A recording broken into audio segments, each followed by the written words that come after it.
teman-teman semua, jadi sekarang kita akan membahas tentang proses keganasan.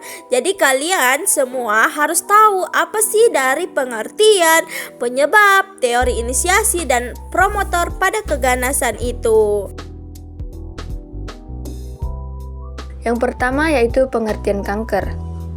Kanker adalah penyakit tidak menular yang ditandai oleh pertumbuhan sel atau jaringan abnormal yang bersifat ganas. Sel kanker berkembang sangat cepat, tidak terkendali, dan dapat menyebar ke bagian tubuh lain. Sel-sel ganas ini dapat menyerang, merusak, dan mengganggu fungsi normal jaringan atau organ. Yang kedua yaitu penyebab kanker. Kanker disebabkan oleh perubahan atau mutasi pada gen dalam sel. Mutasi ini mengganggu fungsi normal sel yang menyebabkan pertumbuhan tidak terkendali. Faktor penyebab meliputi genetik atau internal dan faktor eksternal seperti karsinogen, radiasi, rokok, dan pola hidup tidak sehat. Nah, itulah tadi dari penjelasan mengenai pengertian dan penyebab dalam kanker. Selanjutnya kita beralih ke materi selanjutnya. Teori inisiasi merupakan tahap awal dalam proses terjadinya perubahan genetik pada sel somatik. Pada tahap ini, sel mengalami mutasi akibat paparan zat karsinogenik, radiasi atau faktor lainnya yang merusak DNA. Mutasi ini mengubah struktur gen dalam sel, sehingga sel mulai kehilangan kemampuannya untuk mengatur pertumbuhan dan perbaikannya sendiri secara normal. Meskipun perubahan sudah terjadi, pada tahap inisiasi ini, sel yang rusak masih memiliki potensi untuk perbaikan atau dikembalikan ke kondisi normal oleh sistem pertahanan tubuh, seperti mekanisme perbaikan DNA atau apostosis. Dengan kata lain, proses ini belum bersifat permanen dan perkembangan menjadi sel ganas bisa dicegah apabila kerusakan berhasil dikembalikan.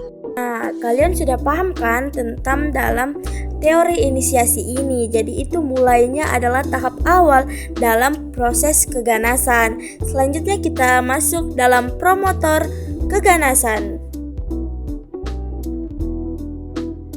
Nah, promotor keganasan itu adalah tahap promosi.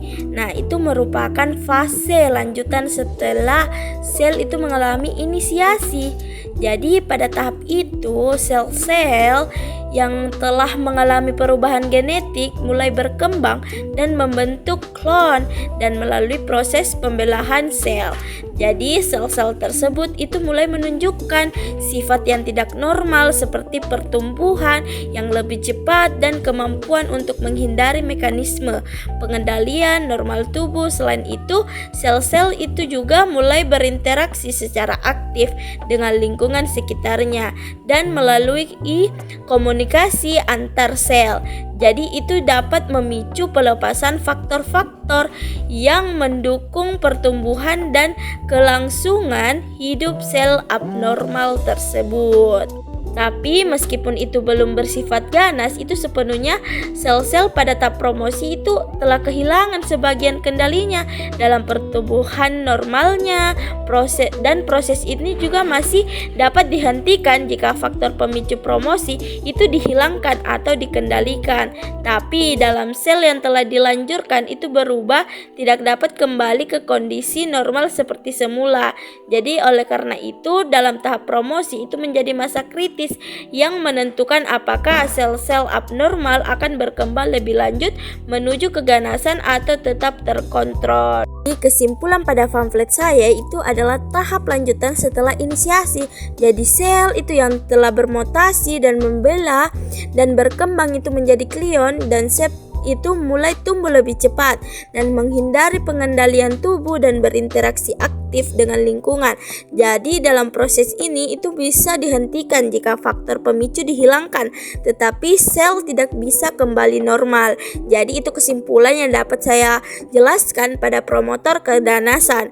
Jadi mungkin itu saja materi yang dapat saya sampaikan dan teman-teman saya sampaikan. Semoga bisa bermanfaat bagi kalian semua ya. Dan terima kasih. Wassalamualaikum warahmatullahi wabarakatuh.